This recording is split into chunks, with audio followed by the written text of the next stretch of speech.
Mesdames, Messieurs, bonjour, bienvenue sur Alizé, ravie de vous retrouver pour cette nouvelle semaine d'actualité. Nous sommes le lundi 1er février et comme chaque début de mois, les prix du carburant évoluent en Guadeloupe. Ce mois-ci, c'est une bonne nouvelle pour notre porte-monnaie. Tous les prix sont à la baisse. Le litre de super sans-plomb baisse de 2 centimes. Il est à 1,30 €. Le prix du litre de gazole, lui, diminue de 8 centimes et passe sous la barre des 1 €. Il est à 98 centimes.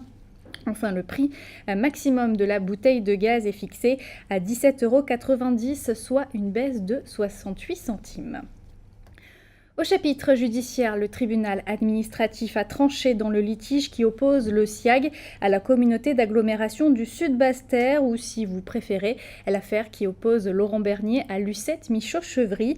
Le SIAG réclamait à la communauté une somme de 6 900 000 €, et ce pour le paiement de sa fourniture d'eau. Une requête contestée par Lucette Michaud-Chevry. Le tribunal a donné raison au SIAG et a condamné la communauté du Grand Sud-Basse-Terre d'ores et déjà a versé au SIAG une provision de plus de 3 600 000 €.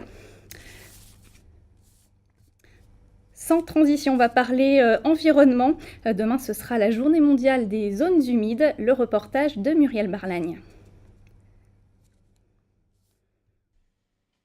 Ce sont pour la plupart des amis d'enfance. En 1989, après le passage du cyclone Hugo, ils créent l'association Évasion nautique mornalienne.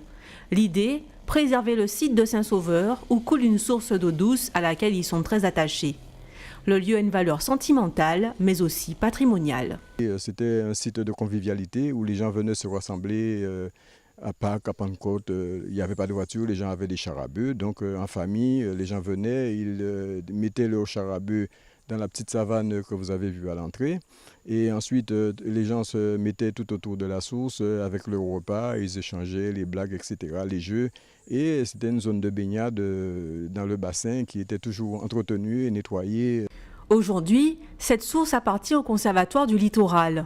Elle abrite un écosystème dynamique où vit une faune et une flore très diversifiées. Oiseaux, poissons, coquillages, rongeurs, crabes et autres espèces y cohabitent. Depuis bientôt 30 ans, les membres de l'association se donnent rendez-vous tous les derniers samedis du mois pour entretenir le site. Mais ce samedi est particulier. Il s'inscrit dans le cadre de la Journée mondiale des zones humides qui sera célébrée le 2 février.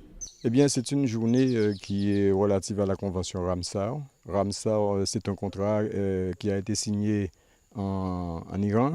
Ramsar, c'est une ville de l'Iran où la Convention a été signée pour protéger les zones humides. Parce qu'on avait tendance à envahir les zones humides, à les détruire, soit pour la construction, soit pour les plantations d'arbres qui n'ont rien à y faire, de manière à ce que les oiseaux, enfin tous les êtres vivants qui vivent dans ces milieux puissent être protégés.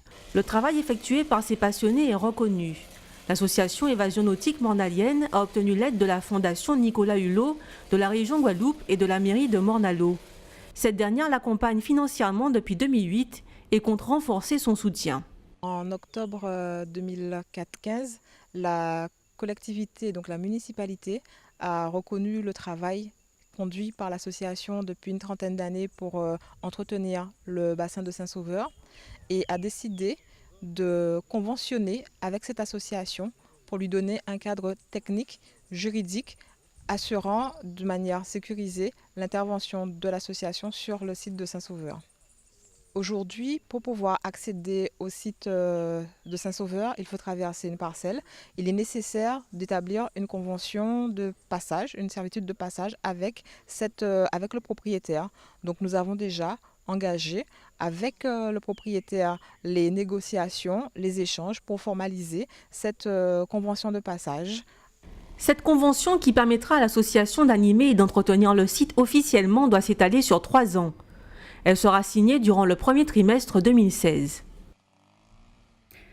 Moins d'une semaine après sa démission du gouvernement, Christiane Taubira a dévoilé aujourd'hui son nouveau livre intitulé « Murmure à la jeunesse », un livre réquisitoire dans lequel elle expose notamment les raisons de son opposition à la déchéance de nationalité. La déchéance de nationalité, un vaste débat d'ailleurs qui aura sa place mercredi dans l'hémicycle de l'Assemblée nationale. C'était un week-end politique avec l'élection de la présidente du parti Les Républicains de Guadeloupe. 2 candidates étaient en lice, Sonia Petro et Claudia Boucher. Seuls les militants à jour de leur cotisation pouvaient se rendre aux urnes.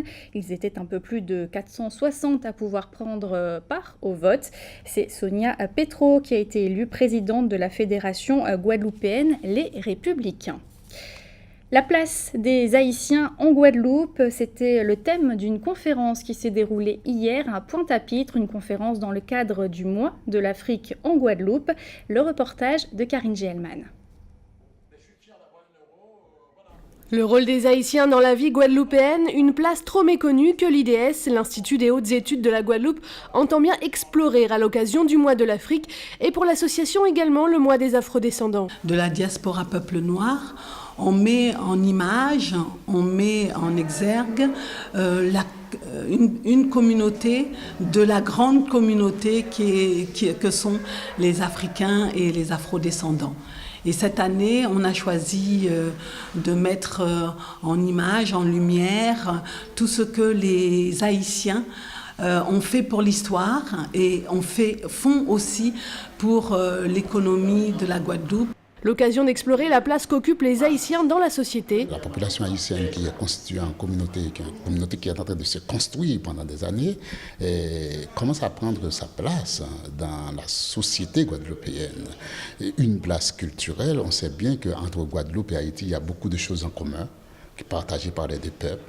Et Haïti, avec sa particularité, apporte une contribution énorme au point de vue culturel dans la société guadeloupéenne.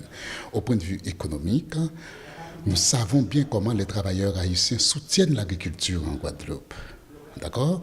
Et pour ce premier pan, l'apport des ouvriers agricoles dans l'agriculture guadeloupéenne. Or, un peuple ne vit pas sans l'agriculture, malgré les inventions modernes que nous avons.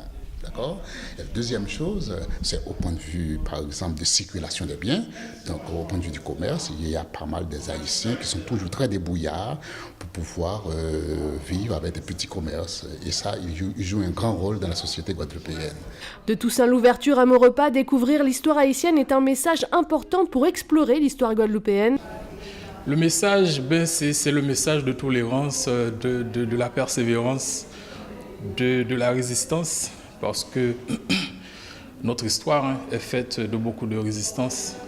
Donc ces grands hommes n'ont fait que résister, quelquefois, à des abominations de quelques-uns d'une classe.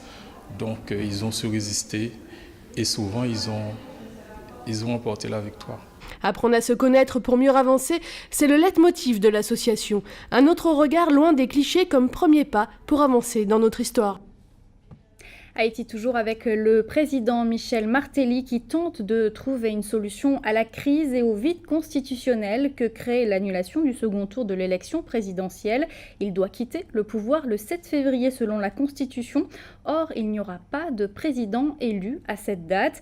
Le président sortant a donc proposé ce week-end la démission du Premier ministre actuel Evans Paul et la constitution d'un gouvernement provisoire de consensus qui réunirait toutes les forces politiques haïtiennes. Le président cubain, lui, Raúl Castro, est en visite officielle à Paris aujourd'hui. Il rencontre en ce moment même le président français, François Hollande. Un entretien suivi de la signature d'une douzaine d'accords et d'une déclaration conjointe à la presse. Un dîner d'État clôturera la journée. Cuba qui nous amène justement à parler de l'actualité dans notre grande région de la Caraïbe. Voici la Minute Caraïbe. Après Haïti, c'est maintenant Cuba qui prend la tête de l'Association des États de la Caraïbe, l'AEC. Lors de la cérémonie d'investiture, le ministre cubain chargé des Relations extérieures, Bruno Rodriguez Parfila, a réaffirmé son engagement à continuer à œuvrer pour le renforcement de la coopération régionale, mais surtout de faire de la protection marine sa priorité majeure. En effet, durant cette réunion d'investiture, les résultats d'un séminaire d'experts sur le symposium sur la mer qui s'est tenu à Trinidad en décembre dernier ont été présentés. Cette étude fait émerger l'urgente nécessité d'intervenir sur les problématiques de l'érosion des plages, de l'invasion du poisson-lion et de l'envahissement des côtes par les algues sargasses. Le ministre cubain a déclaré faire de la lutte des sargasses une priorité de sa présidence. Une conférence internationale sur ce sujet sera organisée à la fin du deuxième semestre 2016 en Guadeloupe. AEC toujours. Comme la Guadeloupe et la Martinique, Saint-Martin siégera au sein de l'Association des États de la Caraïbe comme membre associé. Cette investiture se fera lors du 7e sommet de l'AEC qui se tient au mois de juin prochain. La France restera toujours membre associé de l'AEC au titre de la Guyane et de Saint-Barthélemy, lesquels sont représentés par Véronique Bertil, l'ambassadrice déléguée pour les collectivités ultramarines françaises. Créée en 1994, l'AEC veut être la tribune politique de la Grande Caraïbe. Elle constitue la plus grande enceinte en termes d'organisation régionale dans la zone. Ses priorités sont tournées vers le commerce, le tourisme durable, les catastrophes naturelles et le transport maritime et aérien. Depuis peu, l'AEC a fait de la protection marine sa priorité. Je suis tout simplement heureux. Ce sont les mots de bonheur adressés à la foule par Paul Charles du Guyana lors de la remise de son prix comme roi du carnaval des Caraïbes. Le jeune homme de 29 ans qui est mannequin, danseur professionnel et professeur de musique a surpassé ses 5 autres concurrents. Il a également remporté le prix du meilleur talent et celui du meilleur costume. Paul Charles a précisé s'entraîner pour ce concours depuis mai 2015. Il espère que ce prix donnera l'envie à d'autres jeunes hommes de se lancer dans la compétition. Il ajoute croire en l'égalité des sexes et que les hommes aussi ont toute leur place dans le monde de la beauté et des talents. À son retour au Guyana, Paul Charles envisage d'ouvrir sa propre fondation pour aider les jeunes défavorisés à travers les arts de la scène. Pour lui, il suffit de croire en son pays, de croire au carnaval et la victoire est presque garantie. Le concours du roi du carnaval réunit chaque année les représentants des États de la Caraïbe. Cette année, Hercile Charles Jr. d'Antigua et Barbuda a remporté le prix du meilleur maillot de bain et de la meilleure interview. Michael Whitehead de la Grenade a reçu le premier prix de tenue de soirée, tandis que le prix du Monsieur Photogénique est revenu à Dukenson Nozil d'Haïti. Bon carnaval à tous! Et le carnaval, il en sera question d'ailleurs dans quelques minutes, mais avant, on va parler de sport avec la 19e édition de la Carugette qui se prépare. Elle aura lieu du 17 au 20 mars en Guadeloupe.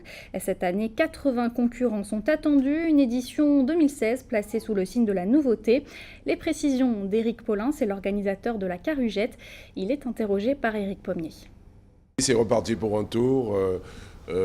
Comme on l'a dit précédemment, cette édition devrait être une très belle édition qui sera dédiée à mon ami Jacques Boucher. Nous envisageons quand même une édition sur laquelle on aura sur le plan sportif des pilotes qui viendront de Chine. C'est une nouveauté des Anglais. Les Espagnols et les Américains, on connaît déjà puisqu'ils ont eu l'occasion de venir. Mais c'est une course qui va se dérouler comme d'habitude sur 4 jours, à la différence que l'étape du vendredi 18 mars, c'est une étape qui va gagner à Sainte-Anne, parce que Sainte-Anne devrait être la belle carte postale de la Carugette. La réputation de la Carugette n'est presque plus à faire. Après, c'est une question de budget, parce qu'on reçoit des appels des gens de Nouvelle-Zélande et tout ça, et qui nous demandent de les aider à faire venir leur jet, billets d'avion. Bon, il est vrai que de Nouvelle-Zélande, on aurait pu avoir 4-5 pilotes, mais le billet coûte très cher, le déplacement du jet aussi, ça coûte très cher. Donc, on est un petit peu frileux, mais bon, la Carugette est mondialement connue et on considère que c'est la course la plus difficile au monde, donc tout le monde a envie d'y venir. Si un Guadeloupéen gagne, comme ça a été le cas il y a 2 ans, ben, je dirais bravo, mais en fait, en tant qu'organisateur, que le meilleur gagne. Et la présentation de cette Carugette 2016 à la presse nationale et internationale aura lieu le 16 février au ministère des Outre-mer à Paris. C'était donc encore un week-end de carnaval dans notre département. Plusieurs temps forts et défilés ont eu lieu, notamment à Capesterre-Belle-Eau ou encore à Baie-Mahault. Et résumé du week-end en compagnie de Karine Gielman.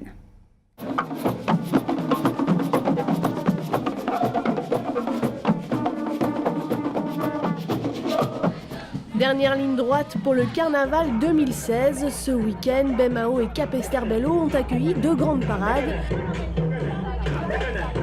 À Baie-Mahault, le Baie-Mahault Mimas à Ferrucomble, un baptême également pour la nouvelle maire.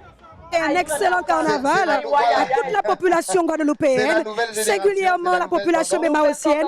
Et je voudrais profiter de ce micro pour remercier tout le personnel communal qui ont travaillé, bien entendu, sur la préparation de ce carnaval. Vous avez vu, les routes sont propres, les trottoirs, tout est fait. Eh bien, c'est ce personnel qui s'est donné un corps et âme pendant plus d'une semaine pour faire en sorte que l'entrée de Bémao soit agréable pour tous les Guadeloupéens.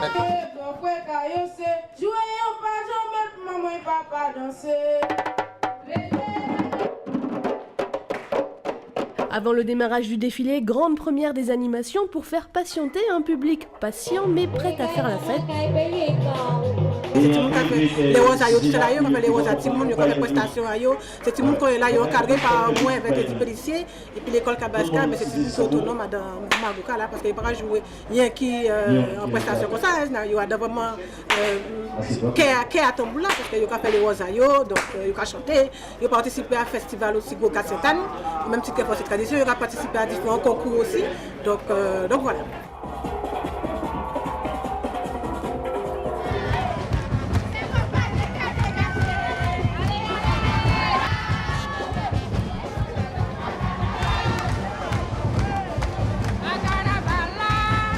Autre grand temps fort du week-end, le carnaval de Capesterre-Belle-Eau avec les 30 ans de Kassika.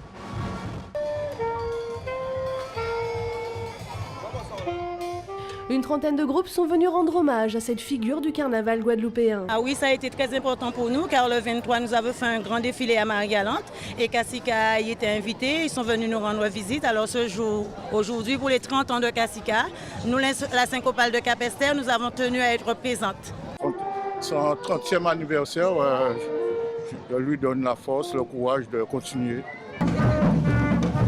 Une belle rencontre pour les habitants. Alors oui, c'est très important puisque Capesterre, depuis quelques temps, n'a pas eu de carnaval. C'est un moment d'explosion, de joie, d'amusement, un moment où on peut vraiment tous se défouler. Et je vous dis franchement, ça fait du bien. Oui, parce que ça se passe très bien, parce que tout le monde est content et on s'amuse, c'est super.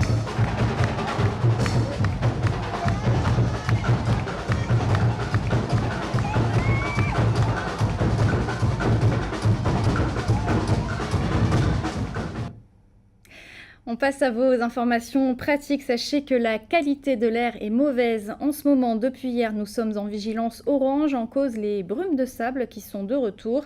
Il est notamment recommandé de réduire sa vitesse sur la route.